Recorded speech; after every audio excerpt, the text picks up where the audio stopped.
All right, we're live. Thank you for tuning in to Black Belt Zen on YouTube. Another live video coming at you on Wednesday, May the 26th, 2021. We do this every week. Be sure to hit the subscribe button, hit the like button so you can get these in your feed as soon as we go live every week. And be sure to go to Twitter where you can find me at Black Belt Zen and message me there. That's the fastest way to get a hold of me. I'm also on Twitch. I'm on Okay, there. I got to get these social media things right. So Haps, Twitch, Twitter, Instagram, YouTube, of course, and then Periscope. I don't if that still exists, but don't bother with Periscope. It's a waste of time. But the others, you can find me black belts then all across the board on those platforms. Okay, so we're gonna get into a little bit more about gym memberships. I made a video about that a couple weeks ago, but I wanted to add some information because I was talking to a friend of mine the other day who told me about an experience with canceling the membership that I think is important to pass along. So I did mention that the memberships are usually easy to sign up for. You'll get a lot of pressure. Sometimes you go into a gym just to kind of try it out, and they'll pressure you like a car salesman. How many times do you go into a place saying, "No, I'm just going to look around," and then next thing you know, you buy something. People do this with cars. They do it with gym memberships. They do it with all kinds of stuff. So if you really, want to go in and just look around, be sure you're ready to say no and walk out of there if you feel pressured, because some of these places will pressure you to do that. So that's something to keep in mind. But also, when you sign up and then when you cancel, as much pressure as there is to get you to sign up, and as easy as it is to sign up, it's the exact opposite with canceling. There's just as much pressure to keep you from canceling as there is to get you to sign up. And the fitness industry and gyms have a history of making it difficult for you to cancel. A friend of mine, who I just talked to the other day about this, she lived in California and then moved here to Vegas and said that the 24-hour gym she was with, it's a national brand. I'm not going to mention the name just to be safe, but they did not cancel her membership, even though she was under the impression that they did. Went in there, signed some paperwork or something, and then kept getting charged whatever the monthly fee was. Called to cancel, and they said, "Well, you got to come in and sign." She said, "Well, I was already in." They said, "Well, you got to come in again, and we got to sign the stuff and do those types of things." And she said, "Look, I don't even live in the state anymore. Just cancel me." And it got to the point where she had to cancel her credit card because it was on a monthly annual or a monthly automatic renewal and get out of it that way because they would not stop charging her for the monthly fees. So be real careful of those types of things. I don't think that's common, but in this case, it happened to somebody I know, and it might happen to you if you're not careful. Which brings me to another point, not just about gym memberships, but this is just in general. Keep an eye on your finances. I check my online banking at least 2 to 3 times a week just to make sure that there's nothing weird going on there. I know a couple people who said they check it every day or nearly every day just to make sure there's nothing phony that's on there. Because it's real easy to not pay attention to your account and then realize, oh, gee, I've been paying for this stuff that I didn't use or thought I had canceled for the last several months that money is now just gone. So be sure to be checking in on that because some people will go, months or even a year without looking at their account. I can't wrap my head around that, but some people do it. And I recommend checking your online banking at least 1 to 2 times a week for a number of reasons. And make sure there's not anything weird on there that doesn't make sense to you. So that's some information about the gym memberships. Now, if you're working out at the gym, there's a couple of things to consider. If you're gonna do weightlifting, it's advised that you wait 24 hours, sometimes up to let's say 48 hours. 48 hours between weightlifting sessions of that body. So part of the body. So today's Wednesday. If you do the leg day today on Wednesday, should wait until at least Friday before doing another leg day. You can go in on Thursday and do upper body or do core, something like that. But when weightlifting, especially if you're doing heavy lifting, at least 48 hours. Because what happens when you lift heavy is that you rip your muscle just a little tiny bit. And your body needs time to recover for that. And if you push it too hard, you rip that muscle too much, you're going to have an injury, and you could have a really bad one.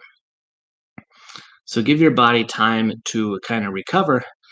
I know I don't usually feel heavy weightlifting until about 48 hours anyway. I might feel it a little bit the next day, but it's the day after where I really get sore.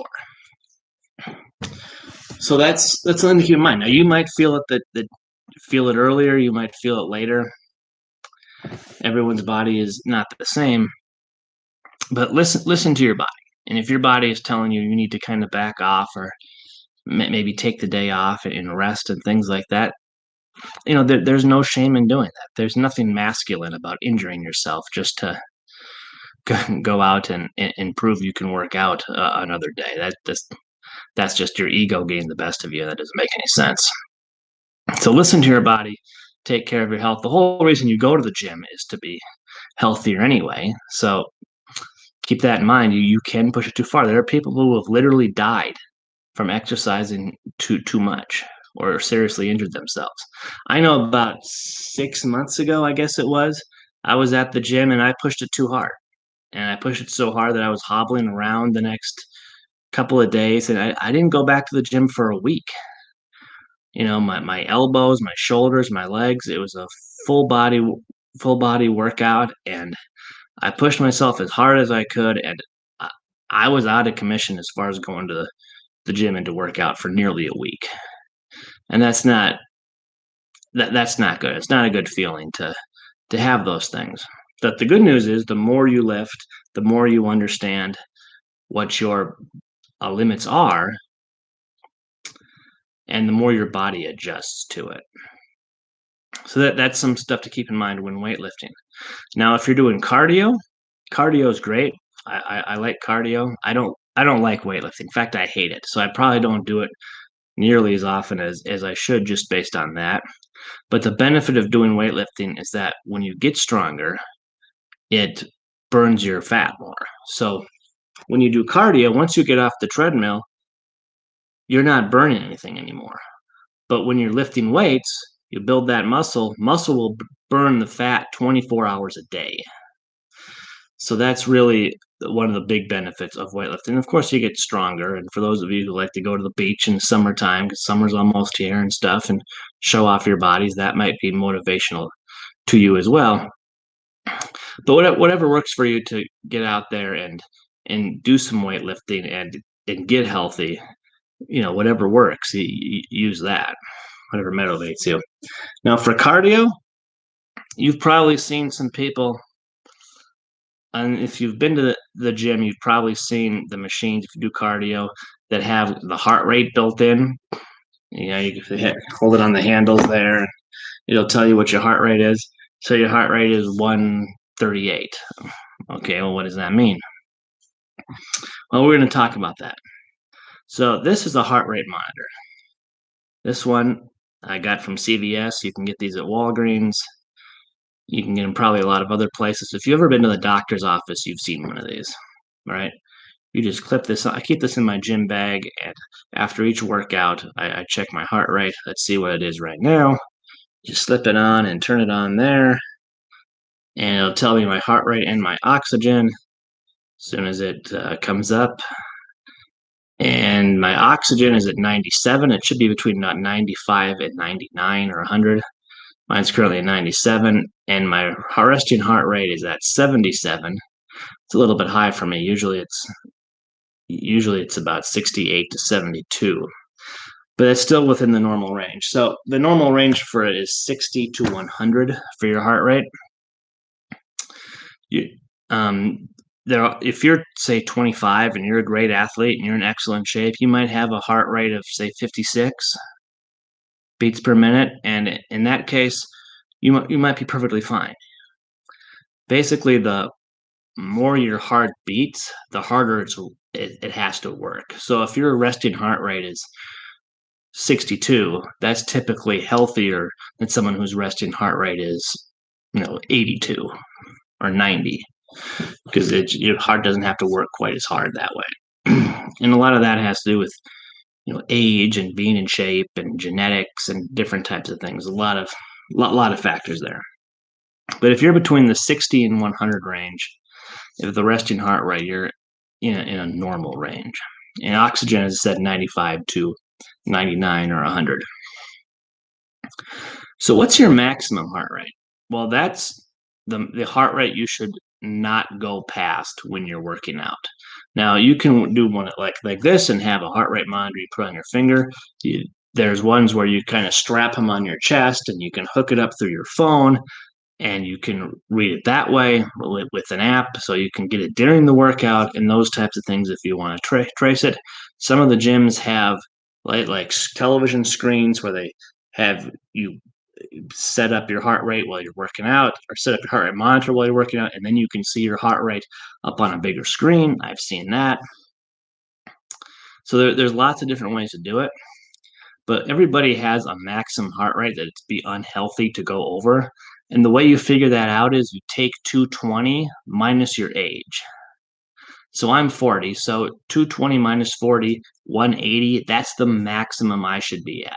If I get over 180, I'm getting to a part where it's too much. All right, so figure out whatever number is for you, 220 minus your age, and then that's the maximum that you should be at. I think the highest I've ever actually seen my heart rate at as a 40-year-old was, I think, like 171 or so. It's getting pretty close to that 180. 171 is pretty high up there. 169 at the end of a workout, maybe something like that. That's getting up there. So those are pretty intense workouts. If you get up north of 130, get into a 150 range, you're getting pretty high, regardless of what age you are. So those are some things to consider when you're working out at the gym or when you're working out anywhere. At least 48 hours between weightlifting sessions in that particular body, and keep an eye on your heart rate. And again, same thing with cardio as it is with weights. Push yourself, but don't push yourself too far, because it's tough to know where your limits are, because so many of us don't believe that we can actually do as much as we can do.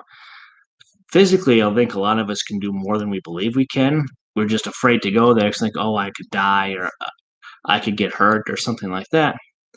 So understand where your limits are and push yourself, or hire a trainer, be part of group training or a team of training somehow, and have them help you push yourself. A lot of people, including myself, find it more effective to work with a trainer or with a group, because they're going to push me harder than I'm going to push myself. And if that's you, that's great. And if you can push yourself hard enough on your own where you don't, want to be part of a group or don't need it, that's fine too. Whatever works for you. But listen to your body and be honest with yourself, and knowing how you can get the most out of your workouts. And when you do cancel that gym membership, make sure it's actually canceled. Some of those guys will try and get your money. Okay. Thank you for tuning in to Black Belt Zen, everybody. My name is David. You can find us on social media. As I said, we're doing these live videos every week. At some point, I'm probably going to take a week off, but I'll let you know about that in advance. I'll be here next week. I'll see you soon. It'll be already June. So I hope everybody has a good Memorial Day weekend coming up. Thank you for checking out this video, and I look forward to talking to you again. Bye-bye now.